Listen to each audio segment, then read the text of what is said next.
Article 7. Executive Department. Section 1. The executive power shall be vested in the President of the Philippines. Section 2.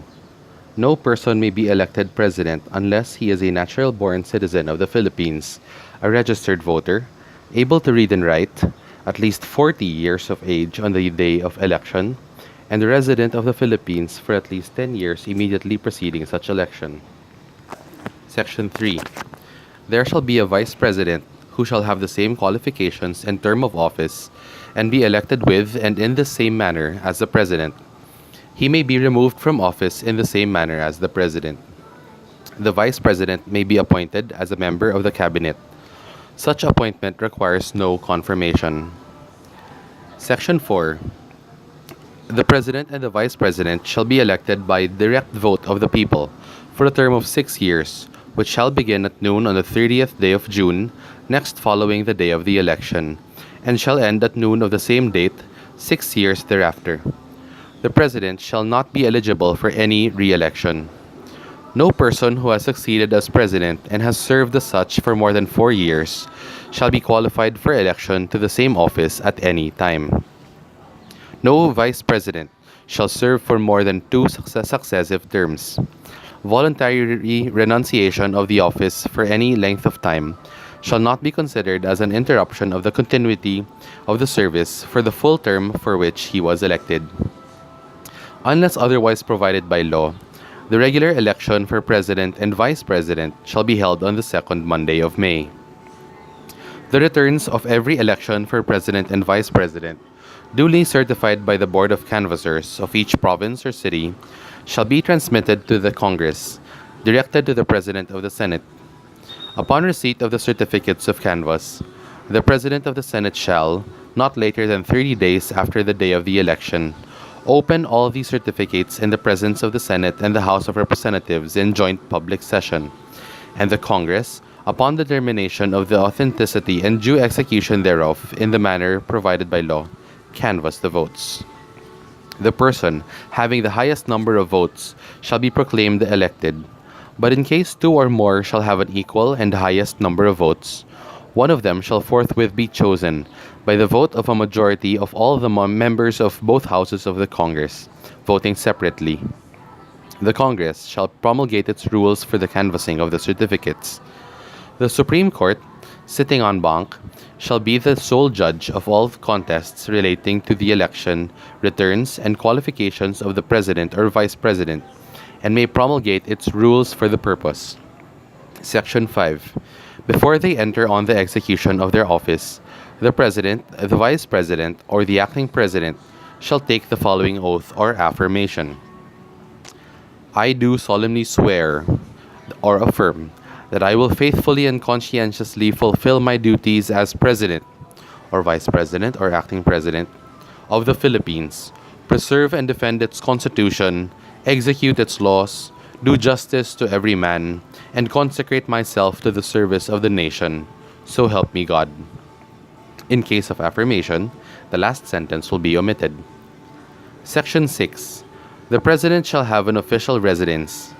The salaries of the President and Vice President shall be determined by law and shall not be decreased during their tenure.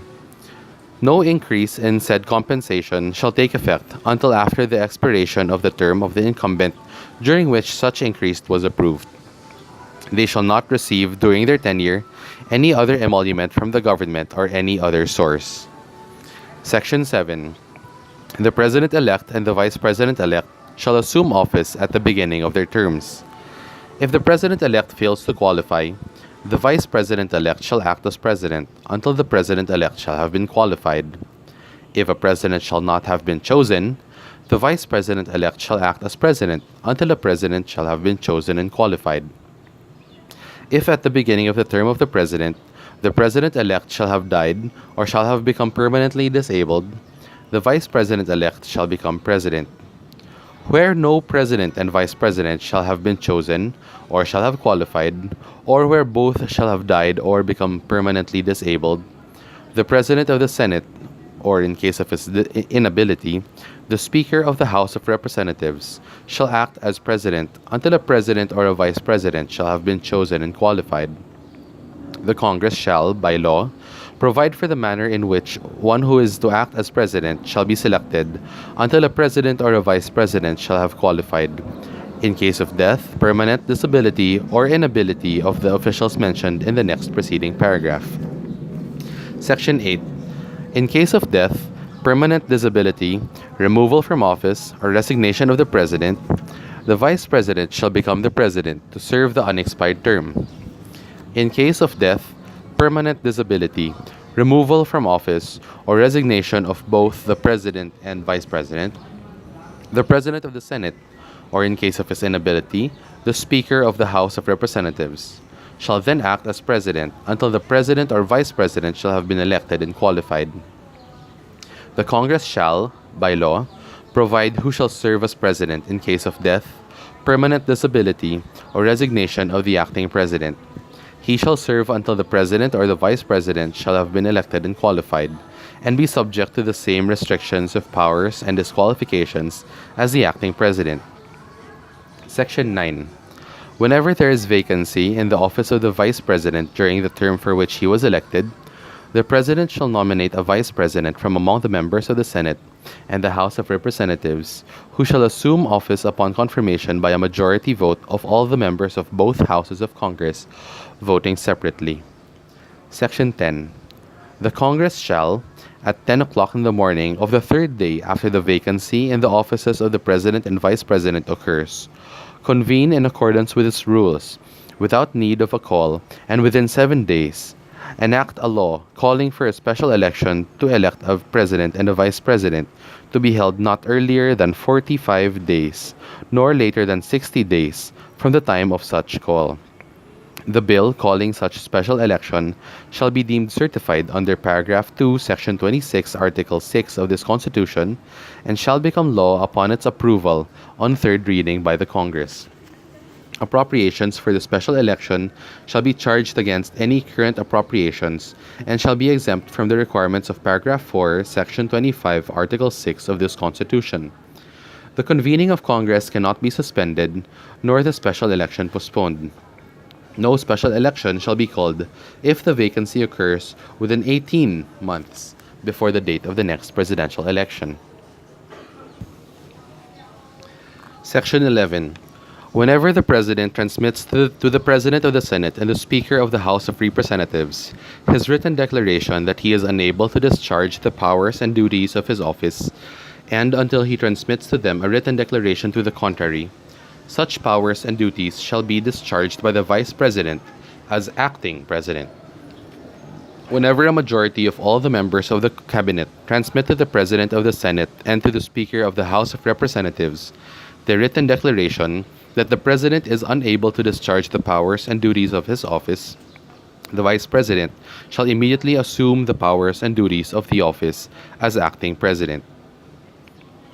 Thereafter, when the President transmits to the President of the Senate and to the Speaker of the House of Representatives his written declaration that no inability exists, he shall reassume the powers and duties of his office.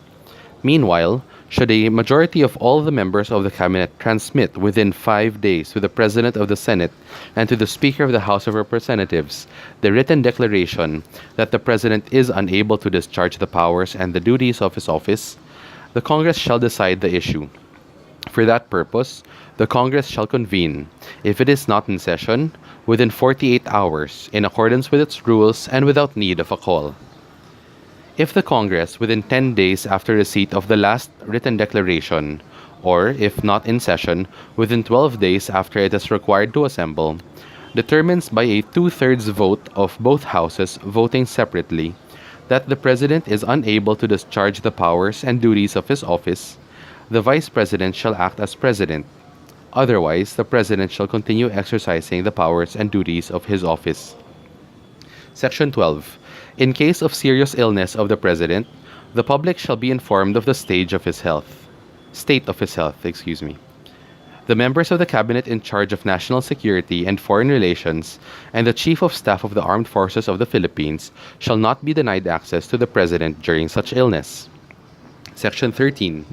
The President, the Vice President, the members of the Cabinet, and their deputies or assistants shall not, unless otherwise provided in this Constitution, hold any other office or employment during their tenure.